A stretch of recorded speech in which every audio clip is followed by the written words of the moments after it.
Buenas, Juan, bienvenido de Perfecto. Tiempo Hasta Después una vez más. Qué alegría y qué placer tenerte aquí conversando con nosotros. Así con Juan, ¿Cómo vamos andan? muy bien. Un gusto grandote de mi parte, un saludo de mi Fefo, Mica, gracias por invitarme nuevamente. Un placer en esta noche de frío poder conversar con ustedes. Estoy ufando. Extrañás la radio, ¿no?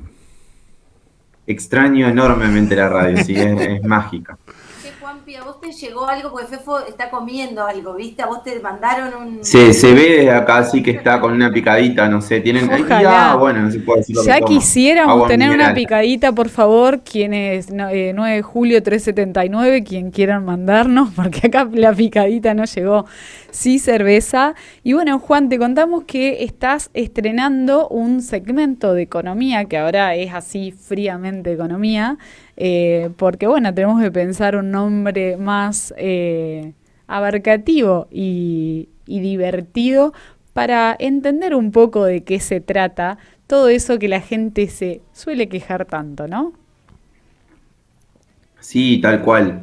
Siempre Scalabrini Ortiz decía que cuando nos hablaban en difícil era porque nos estaban jodiendo. Entonces siempre lo que tratamos de hacer es de alguna forma explicar o charlar sobre asuntos económicos que son los que nos atraviesan todos los días, pero en un lenguaje llano, en un lenguaje popular, entendible para toda la ciudadanía.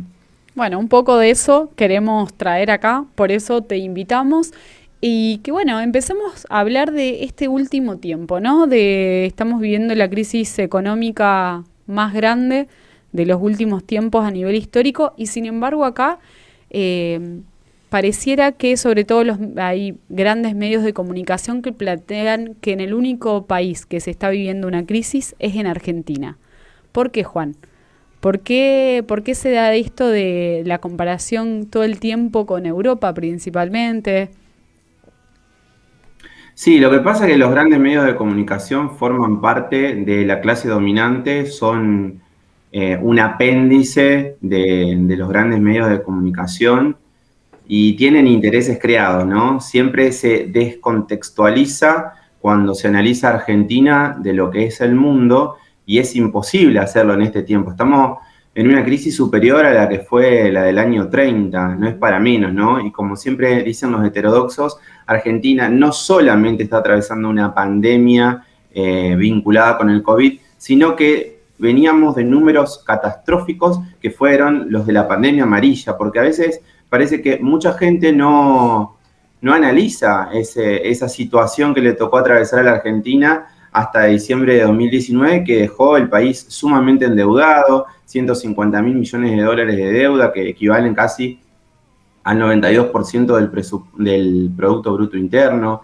60% de inflación anual, casi 30% de pérdida de los salarios, ¿no? Algo que se nota muchísimo hoy, sobre todo en los sectores medios, que han perdido una enorme capacidad adquisitiva, un enorme poder de compra para adquirir bienes y servicios. Se nota, en otro tiempo el laburante medio tenía posibilidad de ahorro, cambiar el autito, irse de vacaciones, y en estos últimos años ha visto una pérdida grandilocuente de sus ingresos.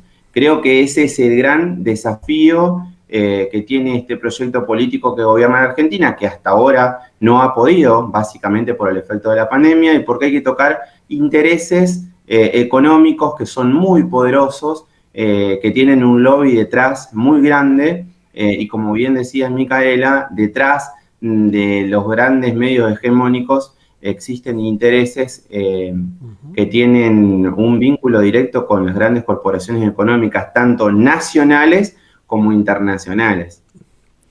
Y yo te quiero preguntar, digo, en este despegue, ¿no? Más allá de la cuestión macro que tiene que ver con el tema de los acreedores internacionales, que son acreedores externos, mejor dicho, ¿no? Que tenemos que arreglar o renegociar las condiciones de la deuda que tenemos, no solamente con bonistas, sino también con quienes nos prestaron plata al Estado argentino.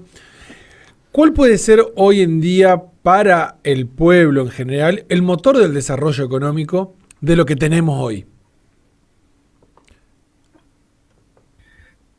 Si en realidad acá hay que aplicar medidas keynesianas para no generar ninguna grieta en términos políticos nacionales, que tienen que ver con redistribuir la riqueza. Por estos días hay como una disyuntiva entre los que plantean hay que crecer para distribuir, que eso sería la teoría del derrame, y los que planteamos desde una mirada heterodoxa, distribuir para crecer, ¿sí? Argentina en el 2003 salió de la crisis cuando se generaron por parte del Estado casi 6 millones de puestos de trabajo, obviamente políticas activas del Estado, pero que también vinculó al sector privado.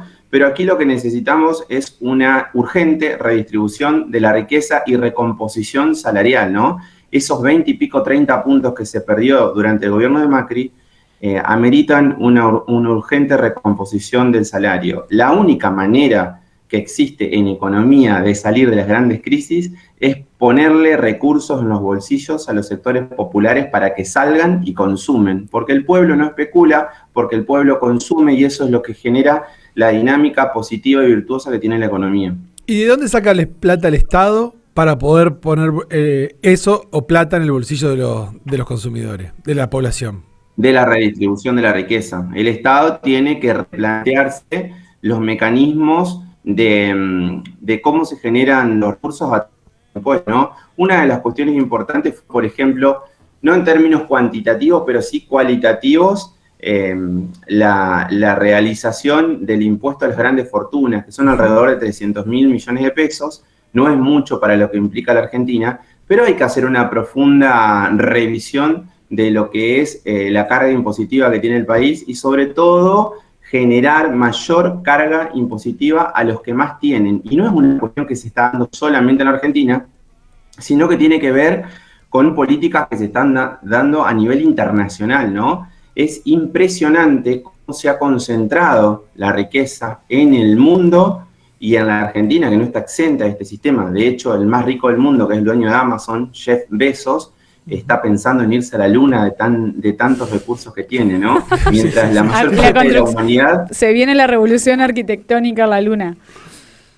Claro, mientras la humanidad está pasando hambre en su gran mayoría, y en Argentina el más rico del mundo es Marcos Galperín, el dueño de Mercado Libre, que es una de las empresas que mayor falta de tributos hace a la población argentina. Entonces, me parece que esa informalización que hay allí amerita un Estado cada vez más riguroso y hay que repensar las políticas de cómo se obtienen los recursos, pero siempre poniendo el ojo en los más ricos, haciéndolo con esa perspectiva, porque inclusive desde el discurso comunicacional dominante nos plantean siempre que la gran problemática de todo pasa por los programas sociales, que los pobres esto, que los pobres aquello, y nunca ponemos el ojo riguroso de la crítica en los grandes ricos, claro. Porque en realidad existen pobres porque hay ricos. No debieran haber ricos para que no existan pobres. No, para llevarlo más al llano todavía, Juanpi, o sea,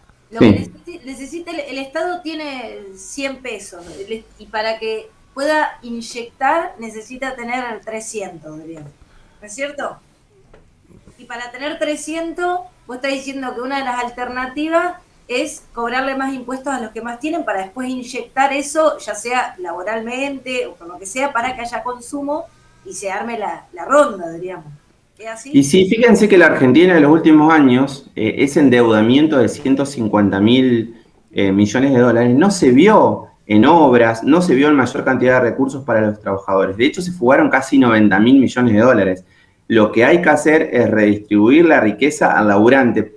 Generalmente, cuando se le discute al peronismo algunas cuestiones, siempre se habla del 50-50, el 50 para el capital, 50 para el trabajo. Hubo 3 periodos de la Argentina donde solamente se alcanzó esta ecuación que es histórica, ¿no? O sea, del total del PBI que se produce en el país, que es alrededor de 300.000 millones de dólares anuales, hubo solamente 3 épocas donde el porcentaje que se distribuía para los trabajadores equivalía al 50%. En el año 53, en el 74, por eso vino la dictadura militar, y en el año 2015.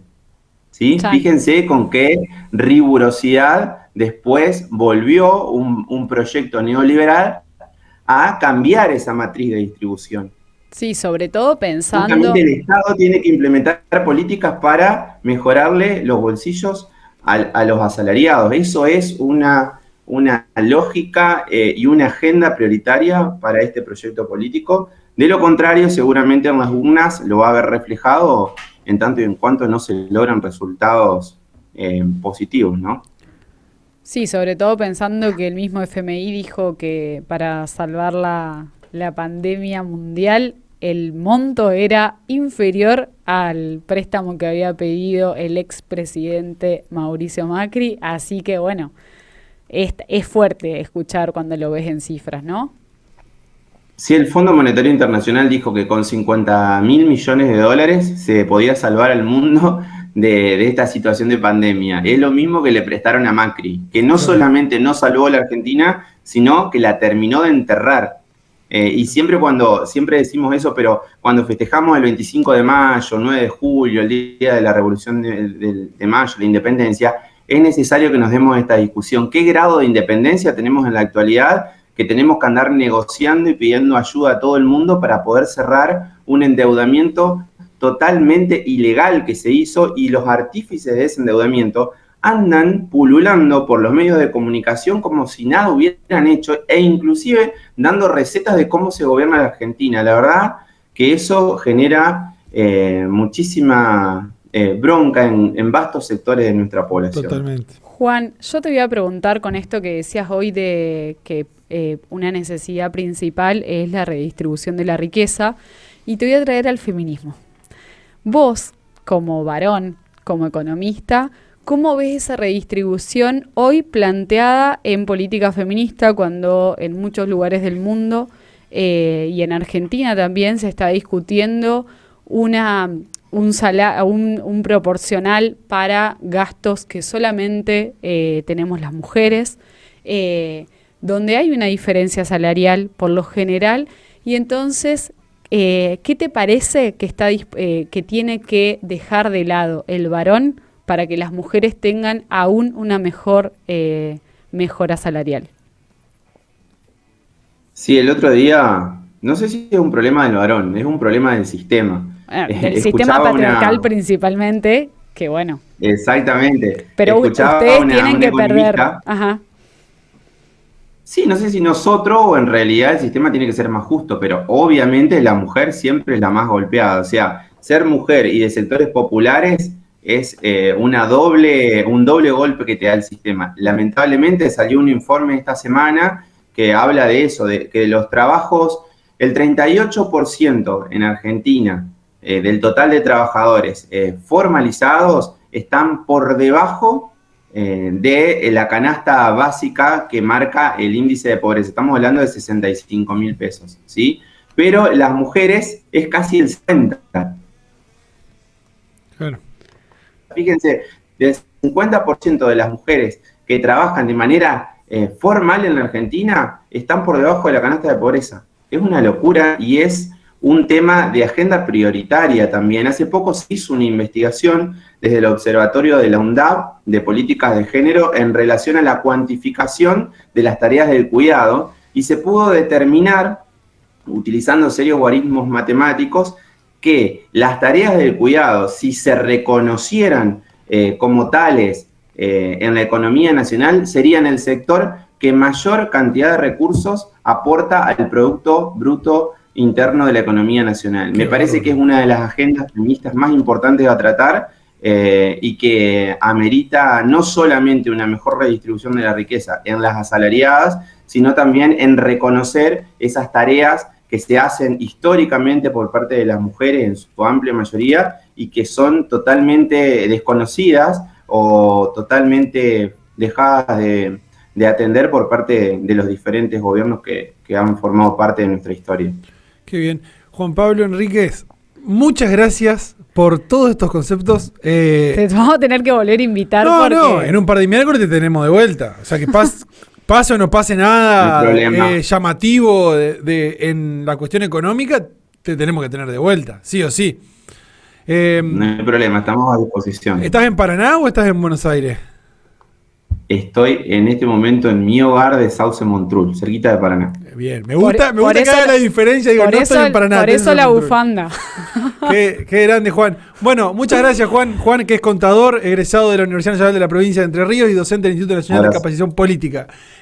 Gracias, Juan. Nos estamos comunicando. Gracias, y bueno, los tiempos en radio son tirano, vos lo sabés, así que bueno, esperamos tenerte de vuelta y cualquier cosa que quieras aportar, ya sabés que estamos acá desde el tiempo está después.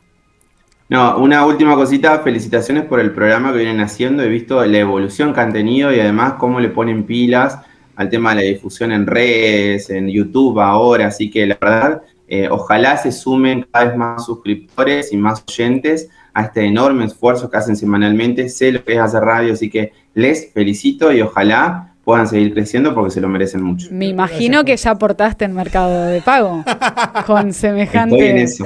Bueno. Bueno, gracias, Juan. Te mandamos un abrazo.